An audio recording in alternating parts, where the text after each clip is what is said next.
नमस्कार प्रेक्षकांनो, मुरांबा मालिकेच्या आजच्या भागामध्ये आपण पाहणार आहोत की आता रमा ही अक्षयकडे बघते आणि तिच्या मोबाईलमध्ये मेसेज टाईप करते की अभिनय तर चांगलाच जमतो, तुम्ही माझी ही इच्छा पूर्ण केली ना, तेव्हा अजून तुम्ही माझी एक इच्छा पूर्ण करा, असे आता रामाने अक्षयला पाठवलेलं असतं. रामाने मेसेज टाईप केलेला असतो की आता दिवाळीचे सगळेजण फराळ खाणार आहेत, मी तोपर्यंत खाणार नाही जोपर्यंत तुम्ही मला भरवणार नाही हाताने. असा मेसेज आता अक्षय वाचतो आणि रामाकडे बघतो. रेवाकडे बघत अक्षय त्याच्या मोबाईलमध्ये मेसेज टाईप करून रामाला पाठवतो. रमा, हे कसं शक्य आहे? अक्षय मेसेज टाईप करून पुन्हा रामाला पाठवतो. रमा, तू आता मला लटकवणार आहेस, कसं करू मी आता हे? इकडे आता सगळेजण नाश्ता करण्यासाठी, दिवाळीचा फराळ करण्यासाठी हॉलमध्ये जमलेले असतात. रमाकांत, शशिकांत, आई आजी सगळेजण एकत्र बसून आता फराळावर ताव मारणार असतात. आणि आता फराळाचे दाणे अक्षय आता रेवाच्या तोंडात टाकत असतो, तर जान्हवी इकडे फराळ खाण्यासाठी रामाला सांगत असते. आणि आता रागाने रमा अक्षयकडे बघते, तर अक्षय आता खाली बघतो. तेव्हा झणका मारून आता रमा ही आतमध्ये जाते, तर इकडे अक्षय डोक्याला हात लावतो. आणि रमा आतमध्ये जाताच इकडे अक्षय म्हणतो की एक्सक्यूज मी, मला थोडासा रिपोर्ट करायचा आहे, मी आलोच. आणि अक्षय सुद्धा आतमध्ये निघून जातो. आनंद, सीमा ते सगळं बघत असतात आणि हसत असतात. रमा आता टेरेसवर येऊन रागाने उभे राहते, तर तेवढ्यात रमासमोर लाडू घेऊन अक्षय येतो. तर रागाने रमा म्हणते, नकोय मला, आता कशाला आलात, जा तिच्याकडेच, तिलाच भरवा, असे म्हणत रमा बाजूला जाते. पुन्हा आता अक्षय रमाला समजावतो. रमाकडे येत म्हणतो की असं काय करतेस रमा? अक्षय म्हणतो, वेळ फार कमी आहे रमा, पटकन आ कर. आणि रमा करताच आता अख्खा लाडू अक्षय रमाच्या तोंडात घालतो. आणि रमा ही आता अक्षय समोर तोंड धरते. अर्धा लाडू रमाच्या तोंडात असतो आणि अर्धा लाडू बाहेर असतो. तर रमा त्या लाडू तसाच तोंडात ठेवून अक्षय समोर तोंड करते. तर प्रेमाने अक्षय अर्धा रमाच्या तोंडातला लाडू आपल्या तोंडात घेतो आणि रमा अक्षय जवळ आलेले असतात. आणि प्रेमाने आता अक्षय रमाकडे बघतो आणि रमाच्या गालाला लाडूचं लागलेलं ते हलगत बाजूला करतो. तर रमा आता मोगरा मोगरा झालेली असते. अक्षयच्या प्रेमाच्या स्पर्शाने रमा आता प्रेमाने अक्षयच्या खांद्यावर डोके ठेवून आता लाजून चूर झालेली असते. आणि आता तेवढ्यात दरवाजातून आनंद तिथे डोकावतो. तर रमा ही प्रेमाने अक्षयच्या गालाला हात लावून अक्षयच्या गालाचे आता लाडूचं लागलेलं काढू लागते. तर तेवढ्यात पाठीमागून, ए बछड्या, काय करतोयस, असे म्हणत आनंद तिथे येतो. आणि पटकन रमा अक्षय बाजूला होतात. आनंद म्हणतो की अरे अक्षय, या कामवाली मावशी बरोबर तुझं काय चाललंय? तर बोट करत रमा म्हणते की आता ही मला कामवाली मावशी म्हणणं बंद करा. आनंद म्हणतो की अरे तुमच्या दोघांचं काय चाललंय तिकडे? आई आणि मी टेन्शनमध्ये आहे. आईला वाटतंय की दोघेही कुणीच मागे हटायला तयार नाही आणि हे सगळं काय चाललंय? अक्षय म्हणतो, सॉरी यार दादा, तुला सांगायचंच राहिलं, हिला माझं नाटक कळालं आणि मला सुद्धा हिचं नाटक कळालं. आनंद म्हणतो की अरे यार, हे कसलं कन्फ्युजन आहे आता. आनंद म्हणतो, मला हे अजिबात पटलेलं नाही. अरे किमान आम्हाला तरी विश्वासात घेऊन सांगायचं ना तुम्ही. तर आता रमा म्हणते की सॉरी आनंद दादा. तर बोट करत आनंद म्हणतो की रमे, तू तर बोलूच नको ग मला. आनंद म्हणतो, ते काही नाही, तू आत्ताच्या आत्ता जाऊन सगळं काही आईला सांग. रमा म्हणते, चला ना आपण सांगू. अक्षय म्हणतो की अरे आई किती हुतावळी आहे, तुला आई माहिती आहे ना कशी, तेव्हा आत्ताच तिला सांगायला नको. अक्षय म्हणतो की आईला आत्ताच हे सांगायला नको. अरे दादा, तो शशिकांत मुकादम कसा आहे माहिती ना तुला, आईकडून तो सत्य वधून घेईलच. तेव्हा आता आनंद म्हणतो की ठीक आहे. तर अक्षय आता प्रेमाने रमाच्या खांद्यावर हात ठेवतो. तर आनंद आता अक्षयचा हात काढत म्हणतो की पण आता हे असलं काही करायचं नाही, कळलं का तुला? आनंद म्हणतो की सुरक्षित अंतर ठेवा दोघांमध्ये आणि बाजूला व्हा. पटकन आता लगेचच रमा म्हणते की सॉरी आनंद सर. तर लगेचच रमा बाजूला होते. आनंद जाऊ लागतो. तर रमा पुन्हा अक्षयच्या जवळ येऊ लागते. तर पुन्हा आनंद पाठीमागे येतो, म्हणतो की मी पाठ वळवली तरीसुद्धा जवळ यायचं नाही, कळलं का तुम्हाला, सुरक्षित अंतर ठेवायचं. आणि आता इकडे मुकादमांच्या घरी संध्याकाळ होतात. सगळेजण फटाके वाजू लागतात. मयुरी, रमाकांत, जान्हवी सगळेजण हॉलमध्ये येऊन आता फटाक्याची आतिषबाजी करीत असतात. तेवढ्यात आता अर्थाला घेऊन आब्या तिथे आलेला असतो आणि अक्षय तिथे येत म्हणतो की अगं अर्था तुला नाही का फटाके वाजवायचे. आणि तेवढ्यात आता अक्षय आब्याबरोबर बोलत असताना रेवा तिथे येते आणि अक्षयचा हात धरून म्हणते की अरे अक्षय चल ना रे चल. आणि रेवा अक्षयला घेऊन आता फटाके उडवायला जाते. तर आता आभ्या हा रेवाकडे बघतो आणि आता रडतच रेवाने आब्याला सांगितलेले कसे असते की अभिजित अरे माझं तुझ्यावर खरंच खूप प्रेम आहे, पण मी हे जे काही करते ना ते आपल्या फॅमिलीसाठी करते आणि खरंच रेवा आपल्या फॅमिलीसाठी करते. खरंच रेवाचं आपल्यावर प्रेम आहे की अक्षयवर हे आता आभ्याला चांगलंच कळालेलं असतं. आणि तेवढ्यात आता रमा ते सगळे फटाके उडवताना बघत असते आणि शशिकांत आता खिशात हात घालून रमासमोर येतो आणि म्हणतो की आ हा हा किती रोषणाई आहे आणि किती सुंदर दृश्य आहे. तर रमा शशिकांतकडे बघते. शशिकांत म्हणतो की रमा तू हे दृश्य डोळ्यात साठवून ठेव बरं का, कारण पुन्हा तुला हे असं दृश्य ही इथली माणसं दिसणार नाही. शशिकांत म्हणतो की अगं जा रमा, आणि आता उद्या अक्षयचा आणि तुझा डिवोर्स होणार आहे ना, सांग त्याला. ते ऐकून रमाला मोठा धक्का बसलेला असतो. रमा म्हणते की काय?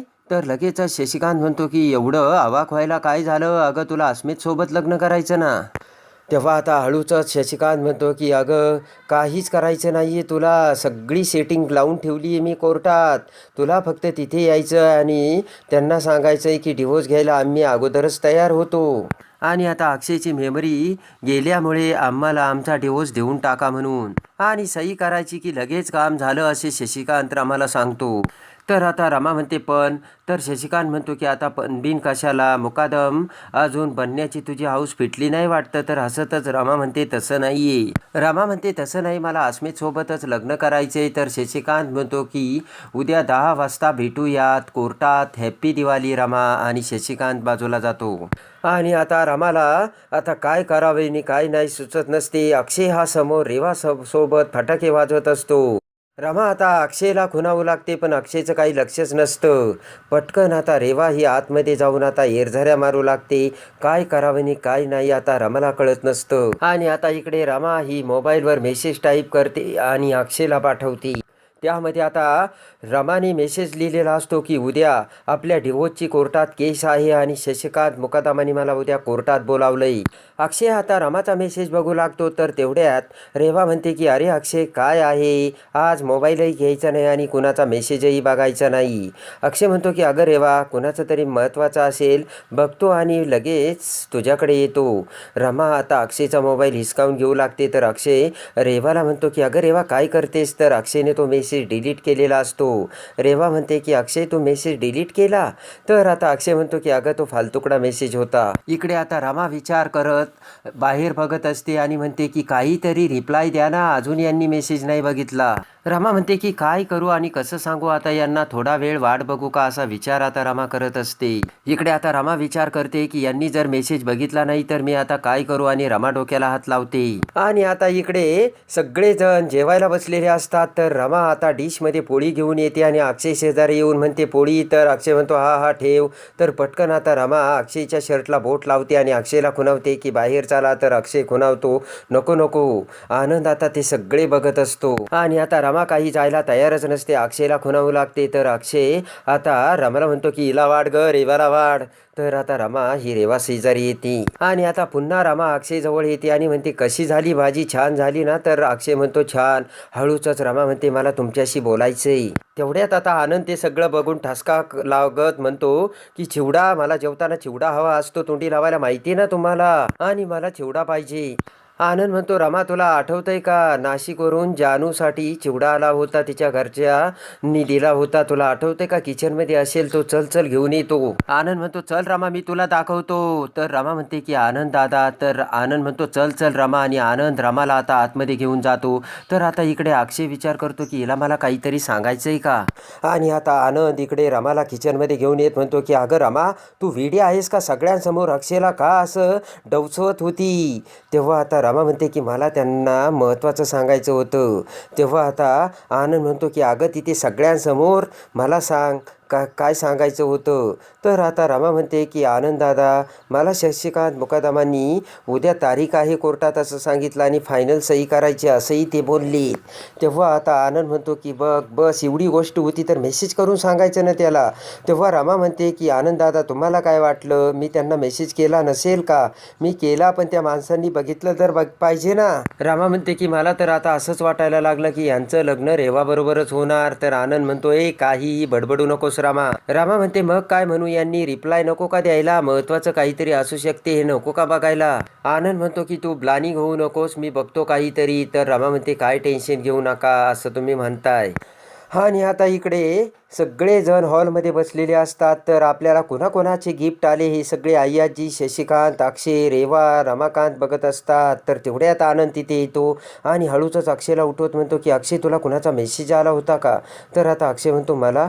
तर आता आई आजी सगळेजण आनंदकडे बघू लागतात. तर आनंद म्हणतो चल ना रे अक्षय, मला तुझ्याशी महत्त्वाचं बोलायचं आहे.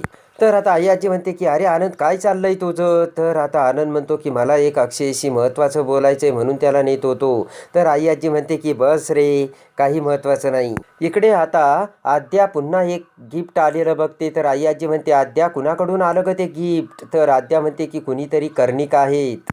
आणि ते गिफ्ट वाजवत आद्या म्हणते की कदाचित ड्रायफ्रूट्स असतील. आई आजी म्हणते की काय ग ते कर्णिक, कायम दरवर्षी ड्रायफ्रूट्स पाठवतात.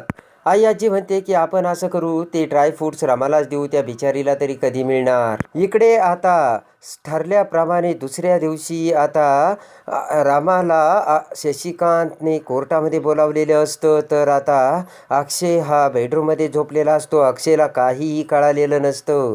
तर आता रमा ही अखेर कोर्टात आलेली असते. तर इकडे अक्षय झोपलेलाच असतो. ताबडतोब आनंद अक्षयच्या बेडरूममध्ये येतो आणि अक्षयला म्हणतो की अरे झोपलायस काय, असा स्वप्न बघतोस की काय? जेव्हा स्वप्नातून जागा होऊन तू उठून बसशील ना, तेव्हा तुझा आणि रमाचा डिवोर्स झालेला असेल. ते ऐकताच खडबडून अक्षय जागा होतो आणि म्हणतो काय? तर आनंद म्हणतो हो, त्या शशिकांत मुकादमाने रमाला डिवोर्स घेण्यासाठी कोर्टात घेऊन गेलाय तो. ते ऐकताच अक्षयला मोठा धक्का बसलेला असतो. तर इकडे रमा ही कोर्टात आलेली असते. शशिकांत म्हणतो की वेळ काय लावते, चल. तर आता शशिकांत म्हणतो की आज तुझं नाव मुकादमाच्या नावाशी कायमचं तुटणार आहे. शशिकांतने सांगितलेले असते की रमा, कितीही वेळ लागू दे, पण आज तुझा डिवोर्स होणार म्हणजे होणार आणि मुकादमाच्या फॅमिलीमधून तुझं नाव खटाप. आणि आता ते ऐकून रमाला मोठा धक्का बसलेला असतो. तर मोक्याच्या वेळी येऊन आता अक्षय कसा रमा आणि त्याचा होणारा डिवोर्स थांबवतो हे बघण्यासाठी आणि मुरंबा मालिकेच्या डेली अपडेटसाठी बेल नोटिफिकेशनवर क्लिक करून आपल्या चॅनलला लाईक करा, सबस्क्राईब करा.